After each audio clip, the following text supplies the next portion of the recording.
বিসমিল্লাহির রহমানির রহিম। আমার আলোচনার বিষয় হলো শিরক।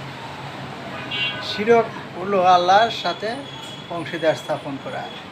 কেন আল্লাহ এক, অদ্বিতীয়, এটা অস্বীকার করা যাবে না। শিরক সম্পর্কে কোরআনে বিভিন্ন আয়াত নাজিল হয়েছে। সূরা নিসার 36 বলা হয়েছে, তোমরা আল্লাহর ইবাদত করো এবং তার সাথে কোনো কিছুকে শরীক সাব্যস্ত করো না।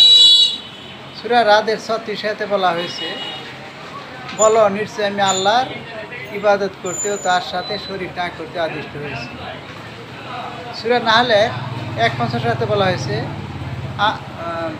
আল্লাহ বললেন তোমরা দুই ইলাহ গ্রহণ করো না, কেননা তিনি একমাত্র ইলাহ, সুতরাং তোমরা আমাকে ভয় করো। সূরা বনী ইসরাঈলের 22 বলা হয়েছে, আল্লাহর সাথে অপর কোনো ইলাহ সাব্যস্ত করো না, নতুবা তোমরা নিন্দিত লাঞ্ছিত হয়ে যাবে। সূরা হজের 30 বলা হয়েছে, তোমরা মূর্তি পূজার অপবিত্রতা বর্জন করো এবং মিথ্যা কথা হতে দূরে থাকো। তাহলে শিরক অর্থ হলো আল্লাহর সাথে অংশীদার স্থাপন করা, আল্লাহ তাআলার সত্তা ও গুণাবলীর সাথে অন্য কাউকে অংশীদার করা।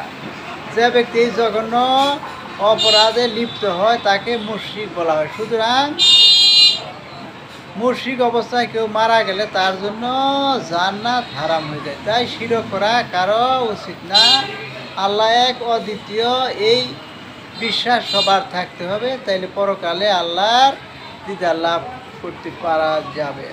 তাই আল্লাহ এক, অদ্বিতীয়, এটা সবার মানতে হবে। মূর্তি পূজা করা যাবে না। এই বলে আমার আলোচনা শেষ করছি। আসসালামু আলাইকুম।